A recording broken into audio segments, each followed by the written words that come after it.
के परिजनों द्वारा 16 मई को गुमशुदगी दर्ज कराई गई थी। 17 मई को उनका शव थाना रोहटा के ग्राम से, जहां की वो रहने वाली थी, वहां से बरामद हुआ था। तत्काल शव की शिनाख्त की गई थी। सीसीटीवी के ट्रेल के आधार पर जिस भी व्यक्ति के साथ वो जाते दिखाई पड़ी थी, उसको गिरफ्तार किया गया था। प्रकरण में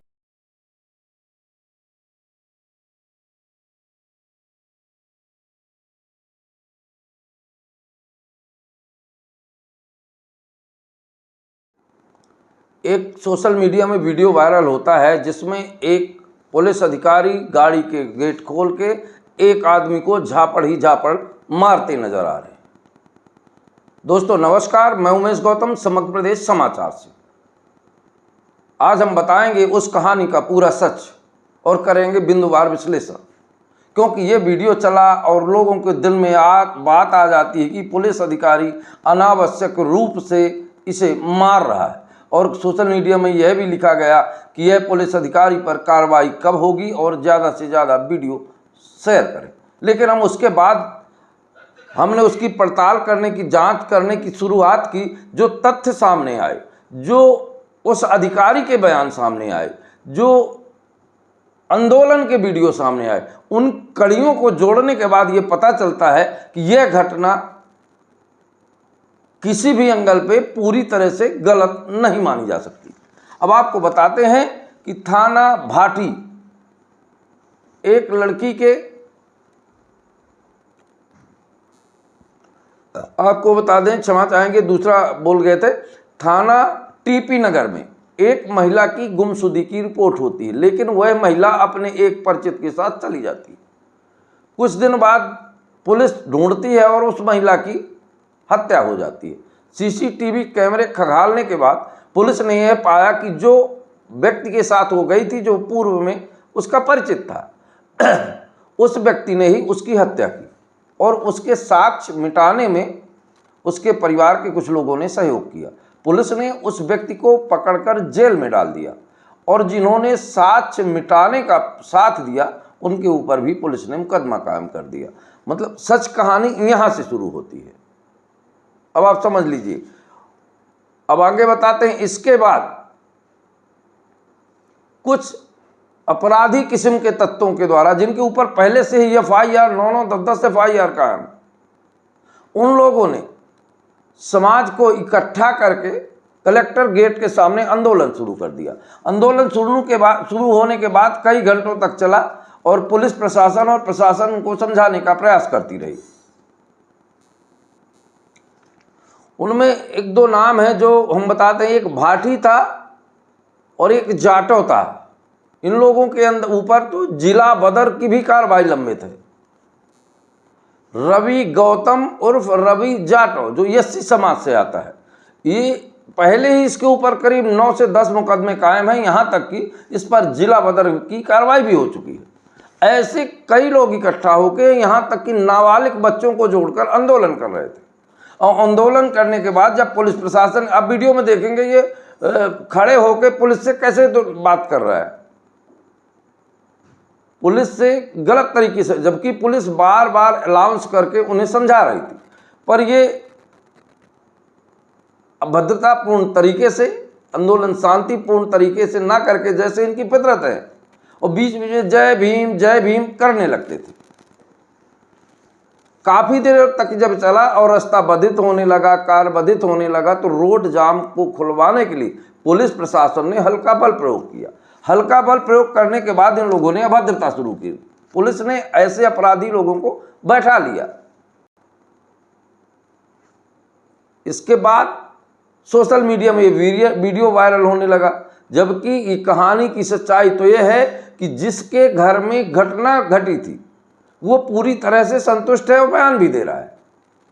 ये केवल अपनी राजनीतिक दाव पेचों को चमकाने के लिए ऐसा कर रहे थे। तो एक बात समझिए, अगर कोई इस तरह से राजनीतिक प्रोपेगेंडा करके हर जगह रोड जाम करेगा और पुलिस मूक दर्शक बन के देखेगी, तो आप क्या कहेंगे? निश्चित तौर पर आप कहेंगे कि पुलिस कमजोर और डरपोक है, या पुलिस के ऊपर कोई राजनीतिक दबाव है। अगर पुलिस इन पर कार्रवाई कहते हैं तो आप कहते हैं कि पुलिस गलत कर रही है। लेकिन इन सब बातों के बाद भी आपको सच्चाई जानने का हक है और आपको सच्चाई जानना चाहिए। सोशल मीडिया में खंगाले गए तमाम दावों के बाद यह बात स्पष्ट होकर सामने आती है कि ये लोग रवि गौतम उर्फ रवि भाटी और कई 4-5 लोगों का नाम है, ये लोगों के ऊपर पहले से भी ही कई आपराधिक प्रकरण दर्ज है। ये स्वयं को किसी अंबेडकर गुट का राष्ट्रीय अध्यक्ष बताते हैं। तो एक बात समझ लीजिए कि इस तरह का आंदोलन चाहे जहां भी हो, रोड जाम करना, अनावश्यक तरीके से पुलिस को धमकी देना, ये सारी चीजें लोकतंत्र में कहीं वर्णित नहीं है। कानूनी तौर पर पुलिस अगर ऐसे लोगों के साथ हल्का बल प्रयोग करती है तो अनैतिक भी नहीं है। पर सोशल मीडिया में लोग छोटा सा वीडियो डाल के पता नहीं क्या क्या लिखने लगते हैं और क्या क्या बोलने लगते हैं, जबकि सच्चाई तो यह है कि सारी बातों को बिंदुवार समझना चाहिए और सच क्या है, झूठ क्या है, इस पर निर्णय होना चाहिए।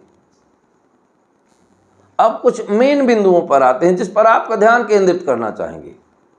पहली बात तो ये कि पुलिस प्रशासन ने के अनुसार जिनके घर में घटना घटी है वो पूरी तरह से संतुष्ट है। और जो आंदोलन में नाबालिग लड़के भी थे और कुछ अन्य लोगों से जब ये पूछा गया कि आप क्यों आए हैं, तो उनका कहना था कि ये हमको नहीं पता है, ये कहे कि चलो आंदोलन करना है, हमारे समाज के और संगठन की बात है तो हम लोग चले आए। तो आप एक समझ लीजिए, अगर पूरे देश में इसी तरह के जाति समीकरण बन के जाति लोग इकट्ठा होकर जगह जगह आंदोलन करके प्रशासनिक कार्रवाई में बाधा देने लगे तो क्या ये न्याय संगत है? अब एक बात और समझिए, जिसको ये पता भी नहीं था कि हम क्यों आए हैं और उसके ऊपर मुकदमा कायम हो गया, तो निश्चित तौर पर यह समझना पड़ेगा कि उनकी क्या दुर्दशा हुई होगी और बेचारे ऐसे ही आ गए थे और उनके ऊपर मुकदमा कायम कर दिया ये नेताओं ने अपनी राजनीति चमकाने के लिए। इसलिए किसी आंदोलन और सभा में जाने के पहले एक बात तो जरूर ध्यान देना चाहिए, चाहे कोई भी हो, कि ये सभा का कार्यक्रम क्या है और करना किस लिए है और इसकी गहराई क्या है। उनके परिजनों द्वारा 16 मई को गुमशुदगी दर्ज कराई गई थी। 17 मई को उनका शव थाना रोहटा के ग्राम से, जहां की वो रहने वाली थी, वहां से बरामद हुआ था। तत्काल शव की शिनाख्त की गई थी। सीसीटीवी के ट्रेल के आधार पर जिस भी व्यक्ति के साथ वो जाते दिखाई पड़ी थी उसको गिरफ्तार किया गया था। प्रकरण में यह संज्ञान में आया था कि इनकी पूर्व से जान पहचान थी एवं आपसी विवाद को लेकर इस लड़के ने उनकी हत्या कर दी थी। इस लड़के का भाई और खेत का मालिक, जिन्होंने साक्ष्य मिटाने में इस लड़के का मदद किया था, उनको भी पुलिस ने अपनी तरफ से ही मुकदमे में नामजद किया था। इस मुकदमे की विवेचना क्षेत्राधिकारी ब्रह्मपुरी के द्वारा की जा रही थी। इनके द्वारा लगातार जो भी पीड़ित पक्ष है उनसे बात की जा रही थी। कल भी वो उनके घर गई थी और जितने परिजन हैं उनके द्वारा विवेचना पर संतुष्टि भी जताई गई थी, जिसके वीडियो साक्ष्य भी हम लोगों के पास मौजूद हैं। परंतु कुछ आपराधिक तत्वों के द्वारा, जिसमें कि एक व्यक्ति दिग्विजय सिंह भाटी, जो कि भारतीय किसान यूनियन BR अम्बेडकर गुट कोई अपने आप को उसका राष्ट्रीय अध्यक्ष बताते हैं, जो कि अमरोहा से, जिन पर 9 मुकदमे हैं, जिसमें मैं आपको बताना चाहूँगा कि SC/ST एक्ट का केस भी उनके ऊपर लगा हुआ है और वो अमरोहा से जिला बदर हैं। उसके अलावा नोएडा के एक रवि गौतम, जिन पर 4 मुकदमों का आपराधिक इतिहास हमें मिल चुका है, अन्य की जानकारी की जा रही है। एक अन्य व्यक्ति जिस पर राष्ट्रीय सुरक्षा कानून के तहत भी कार्रवाई की जा चुकी है। ऐसे व्यक्तियों के द्वारा भोले भाले लड़कों को, जिसमें कई नाबालिग लड़के भी शामिल थे, जिनसे हमने जब बात की तो उन्हें प्रकरण का ABCD कुछ भी नहीं पता था कि क्यों हमें यहाँ पर बुलाया गया है, उनको भड़काकर पहले सभी लोग शांतिपूर्वक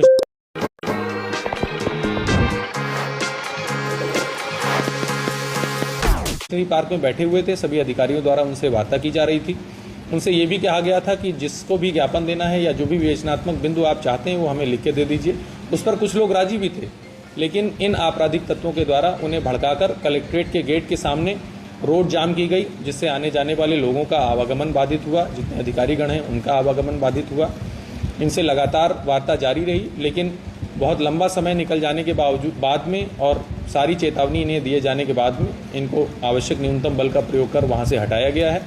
इस प्रकरण में जिन लोगों के द्वारा ये अराजकता फैलाई गई है और जिनका जिस प्रकार का आपराधिक इतिहास है, उनके विरुद्ध सम्यक धाराओं में थाना सिविल लाइन पर मुकदमा पंजीकृत किया जा रहा है। इस प्रकरण में अभी तक 5 लोग हम लोग की हिरासत में आ गए हैं। अन्य लोगों के लिए हमने टीम लगा दी है और इस प्रकार की अराजकता बिल्कुल भी बर्दाश्त नहीं की जाएगी। सर, आए दिन यहाँ पर इस तरह के धरने प्रदर्शन और गेट रोकना होता है, तो क्या